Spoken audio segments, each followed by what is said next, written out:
Hello, everyone, and welcome to ClatPoint. Now we'll see, beginning with the new year, that what have been the current legal January affairs. This is our champions batch, and please enroll in this. You have our number, you have our website, our app. Please feel free to contact us and get ready with your CLAT preparation. So the first case is of Perumal versus State, represented by the Inspector of Police. Now, let's take a pen first. ठीक है. So the bench was of Justice Sanjeev Khanna and Justice Bhatti. So ये division bench थी. अब इसमें क्या बात की गई थी मेनली? बहुत इंपॉर्टेंट पॉइंट जो डिस्कस हुआ था वो है section 27 of the Indian evidence act. अभी सेक्शन 25 और 26 क्या कहते हैं? बेसिकली अगर पुलिस ने पकड़ लिया है किसी को भी और पुलिस की कस्टडी में या पुलिस को डायरेक्टली कोई भी चीज अगर बताई जा रही है, कोई भी इंसान कहता है, उसको पकड़ के ले जा रहे हैं पुलिस वाले या उससे पूछताछ कर रहे हैं और वो कहता है कि हाँ मैंने मर्डर किया था, तो क्या वो एडमिसिबल होगा? क्या इस बेसिस पे आप ये कह सकते हैं कि उसको बस अब तो उसे कन्फेस कर लिया, अब उसे मिल जानी चाहिए पनिशमेंट, है ना? कोर्ट के लिए अब मतलब ट्रायल जैसा तो ऐसा कुछ अब इतना बचा नहीं, कन्फेस ही हो गया है. तो द आंसर इज नो, क्योंकि पुलिस को अगर कोई कुछ भी बताता है या पुलिस की कस्टडी में वो किसी और को या पुलिस को कुछ भी बोलता है तो वो एडमिसिबल नहीं होता, वो एविडेंस एडमिसिबल ही नहीं होता है, वो कन्फेशन नहीं होता है. ठीक है. अब आता है सेक्शन 27. तो 27 जैसे कि आप देख सकते हैं, पहली लाइन कहती है कि section 27 of the Indian evidence act is the exception of 25 and 26. तो क्या है ऐसा एक्सेप्शन? ये एक ऐसा सर्कमस्टांस है जहां पे पुलिस को बताई हुई कोई बात एक्चुअली में एडमिसिबल एविडेंस की तरह पेश होती है. वो क्या बात है? अब एक इंसान जाके कहता है पुलिस से कि मैंने और XYZ पर्सन ने मर्डर किया. मर्डर करने के बाद जो बॉडी है वो जंगल में फेंक दी और जिस चीज से मारा गया जो यूज किया था वेपन, वो फला पेड़ के नीचे हम लोग ने गाड़ दिया है. ठीक है. Now this is the statement. तो अभी जो शुरू का पार्ट है जहां पे वो ये कह रहा है कि मैंने और XYZ ने मर्डर किया, ये पार्ट इनएडमिसिबल है, ये कन्फेशन नहीं है. ठीक. लेकिन जो इसके आगे का पार्ट है कि बॉडी कहाँ पे रखी और वेपन कहाँ पे छुपाया, ये जो दोनों चीजें हैं ये तब एडमिसिबल होंगी जब पुलिस वाले जाएं, जो जगह बताई गई है वहां पे देखें और उन्हें एक्चुअली में बॉडी या वेपन मिले. ठीक है. तो उतना जो पार्ट होगा वो सेक्शन 27 के अंडर एडमिसिबल हो जाएगा. ठीक है. तो ये कॉन्सेप्ट है. अब हम लोग देखते हैं कोर्ट ने क्या कहा. Section 27 of the evidence act is an exception to 25 and 26 of the evidence act. It makes that part of the statement, पूरा statement नहीं, that part of the statement which distinctly leads to the discovery of a fact. Discovery और ये ना fact कि weapon कहाँ है, body कहाँ है, etc. In consequence of the information received from a person accused of an offense. To the extent it distinctly relates to the fact thereby discovered. जो discover हो वो admissible in evidence against the accused. तो ये जो evidence है वो accused के against पेश किया जा सकता है. Further, the fact discovered must lead to recovery of a physical object. अगर मिला नहीं तो नहीं है फिर 27 के under. And only that information which distinctly relates to that discovery can be proved.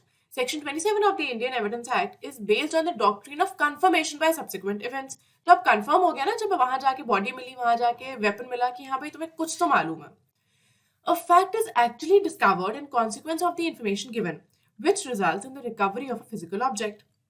The fact discovered and the recovery is an assurance that the information given by a person accused of the offense can be relied. The discovery of fact resulting in discovery of a physical object exhibits knowledge or mental awareness, पता तो था आपको, है ना, of the person accused of the offense as to the existence of physical object and a particular place. Accordingly, discovery of a fact includes the object found, the place from which it was produced, and the knowledge of the accused as to its existence. To this extent, therefore, factum of discovery combines both physical object as well as mental consciousness of the informant accused in relation thereto. Next case आता है बिल्किस याकूब रसूल versus union of India. Bilkis Bano का case जो था, जो कि काफी headlines में था, जो उनका गैंगरेप हुआ था इन गुजरात के 2002 के कम्युनल राइट्स के थ्रू। सो उसके बाद क्या हुआ था कि वो जो कन्विक्ट्स थे उनको सबको प्री मैच्योर रिलीज दे दिया गया था। इस पे बहुत हंगामा हुआ था, इसी पे केस भी हुआ। बेंच थी जस्टिस नगराथन एंड जस्टिस उज्जल भोयन की, ये भी डिवीजन बेंच है। पीआईएल फाइल हुई थी इस चीज के लिए कि भाई ये बहुत गलत है कि कोई भी गैंग रेप के अक्यूज को आप प्री मैच्योर रिलीज दे दो। They are not even finishing the sentences जो उनको दिए जा रहे हैं। तो इसीलिए ये पूरा जो है वो चैलेंज किया गया था। अब किसने रिलीज किया था? हमेशा स्टेट गवर्नमेंट ऐसे में रिलीज कर सकती है, तो यहाँ पे गुजरात गवर्नमेंट ने रिलीज किया था और इसी के अगेंस्ट केस आया। अब इसीलिए कोर्ट ने कुछ बातें की है रेमिशन के लिए।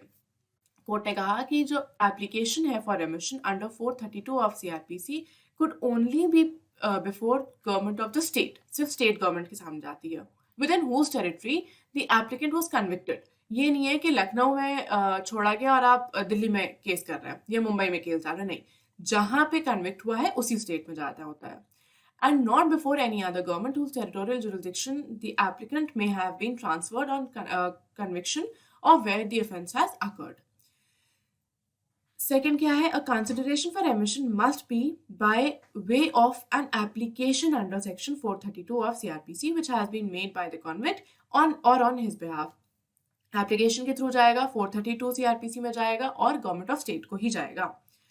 In the first instance, where there is compliance of 433A of CRPC must be noted in as much as a person serving a life sentence cannot seek remission unless 14 years of imprisonment has been completed. सबको ये बहुत misconception होता है कि life imprisonment is 14 years. That's not true. और वो confusion इसलिए होता है। लाइफ इम्प्रिजनमेंट का मतलब है कि imprisonment for life.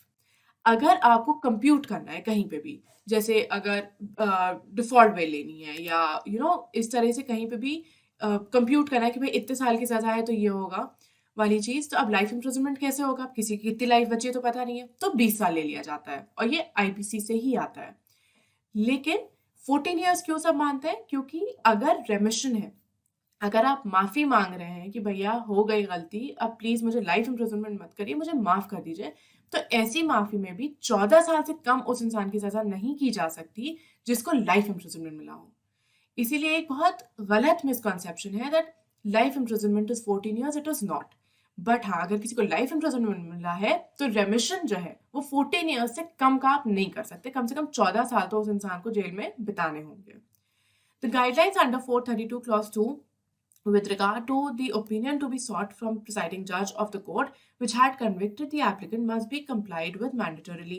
While doing so, it is necessary to follow the requirements of the said section which are, अब हम लोग देखते हैं क्या requirements हैं, कि जो opinion है must state, the opinion must state as to whether the application for remission should be granted or refused. ये बात आप करें कि grant हुई या refuse हुई। जो reasoning है वो facts और circumstances सबको देखते हुए होनी चाहिए। जो opinion है उसका रिलेशन होना चाहिए है to the record of trial या जो भी रिकॉर्ड एग्जिस्ट करता है। नेक्स्ट होना चाहिए कि भाई पूरा ट्रायल और क्या रिकॉर्ड कहता क्या है। द प्रिसाइडिंग जज of the court before or by which the conviction was or has been confirmed must also forward along with the statement of such opinion granting or refusing remission a certified copy of the record of trial or of such record। जो जज है वो भी अपना opinion देते हैं along with the record of trial। The policy of remission applicable would therefore be the policy of the state, which is the appropriate government and which has jurisdiction to consider that application. The policy of remission applicable at the time of the conviction could apply, and only if, for any reason, the said policy cannot be made applicable, a more benevolent policy, if in vogue, could apply. तो कोशिश यही की जाती है कि भाई इंसान को छोड़ दिया जाए अगर वो इस लायक है तो। While considering an application for remission, there cannot be any abuse of discretion. Discretion है, ठीक है, कोई मर्जी होती है, लेकिन इसका ये मतलब नहीं कि आप उस मर्जी का अब्यूज करें। You cannot abuse your discretion. where the offense is an individual act of crime without affecting society at large. ये सारे एस्पेक्ट्स देखने होते हैं कि भाई सॉरी कि सोसाइटी को कितना इफेक्ट हुआ है, क्या वो इंसान वापस से वो क्राइम कर सकता है, क्या उसमें पोटेंशियल है या वो लूज कर चुका है अपना potential to commit the crime. अब कोई 80 साल का इंसान है तो मोस्ट लाइकली वो फिर से क्राइम नहीं करेगा।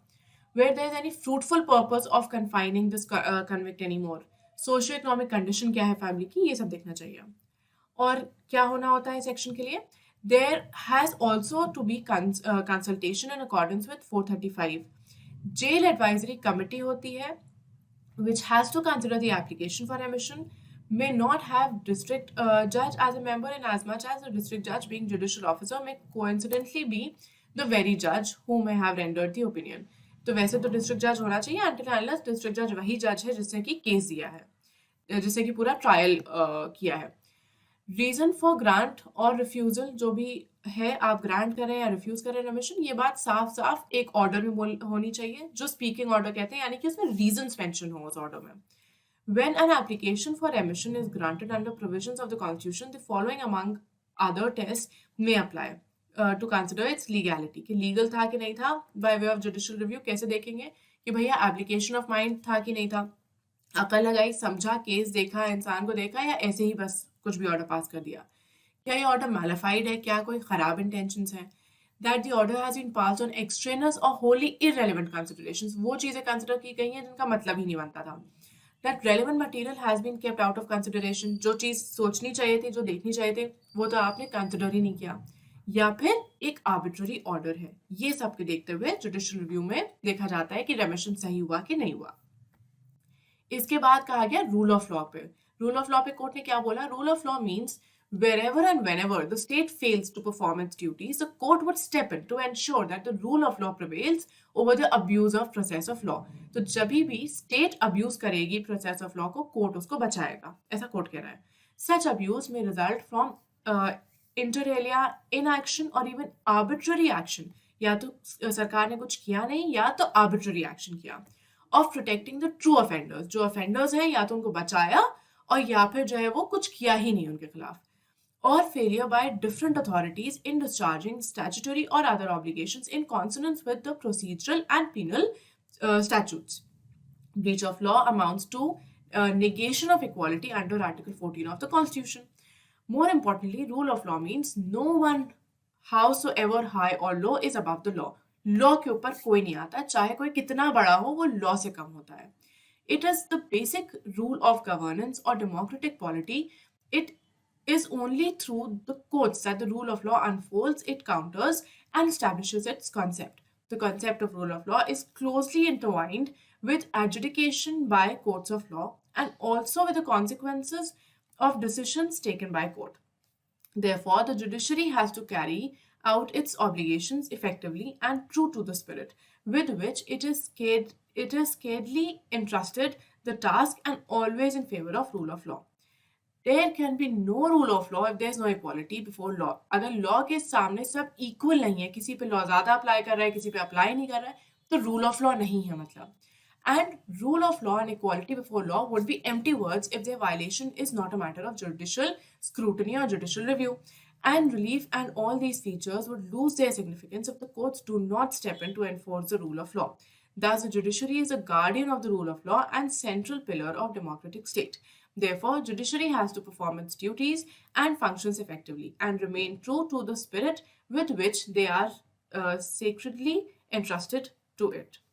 In our view, this court must be a beacon in upholding rule of law, failing which it would give rise to an impression that this court is not serious about rule of law, and therefore all courts in the country could apply selectively and thereby lead to a situation where judiciary is unmindful of rule of law।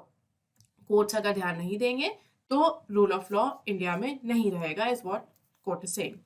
This would result in a dangerous state of affairs in a democracy and a democratic polity। Now let's come on to the another case, Mariam Fasihuddin versus State by Doguri police station। I hope that's the correct pronunciation।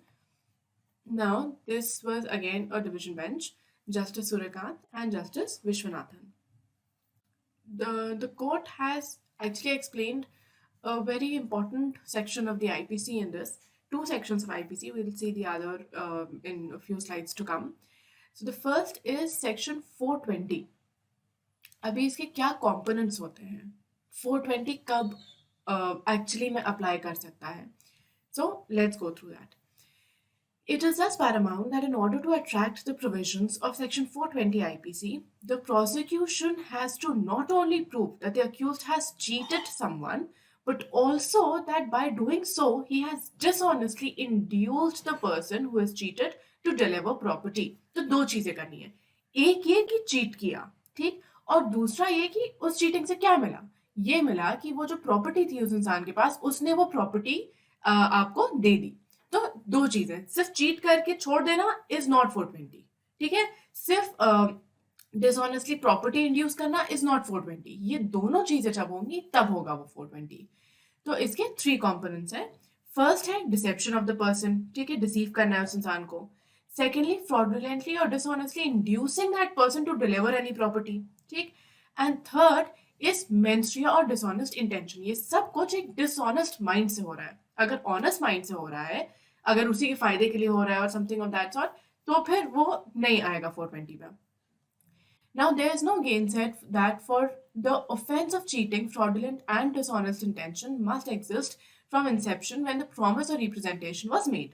It is well known that every deceitful act is not unlawful, just as not every unlawful act is deceitful. हमेशा अगर आप किसी को deceit कर रहे हैं तो आप उसके लिए जेल नहीं भेजे जा सकते हो. और जरूरी नहीं है कि हर अनलॉफुल एक्ट डिसीटफुल ही हो. Some acts may be treated as both unlawful as well as deceitful. कुछ ऐसे acts होंगे जो unlawful भी होंगे और deceitful भी होंगे, और वो ही हैं जो 420 के अंदर fall करते हैं. It must also be understood that a statement of fact is deemed deceitful when it is false. अगर झूठ है तो वो deceitful है, and is knowingly or recklessly made with the intent that it shall be acted upon by the other, resulting in a damage or loss.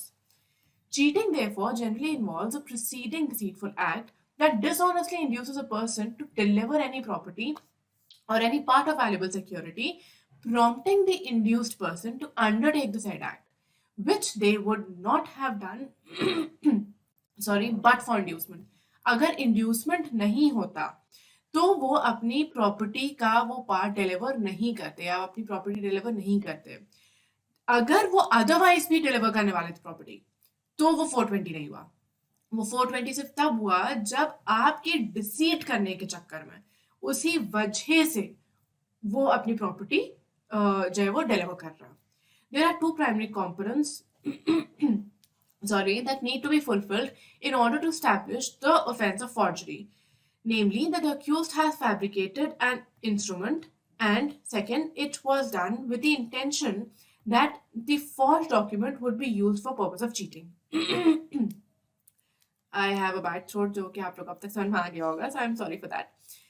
अभी क्या है, कोई आपके पास डॉक्यूमेंट रखा है या आपको कोई डॉक्यूमेंट मिला, आपने उसमें डेट चेंज कर दी, आपने उसमें अमाउंट चेंज कर दिया, उसमें साइन करवा दिया या कर दिया जो भी, उसको कहते हैं फैब्रिकेट करना. अब वो फैब्रिकेट करने के बाद आपने अंदर रख लिया, आप सिर्फ प्रैक्टिस कर रहे थे फैब्रिकेट करना. This is not forgery.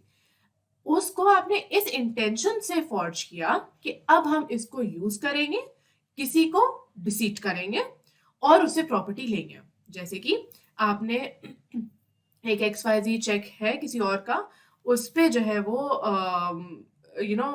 Amount बदल दिया, साइन झूठा कर दिया और बैंक में जाके दे दिया. बैंक में क्यों दिया? जिससे कि वो उस फॉर्ज्ड जो चेक है उसको देख के वो आपको पैसे दे दें. ठीक है, तो ये फॉर्जरी है. ठीक, तो it has to be used for the purpose of cheating.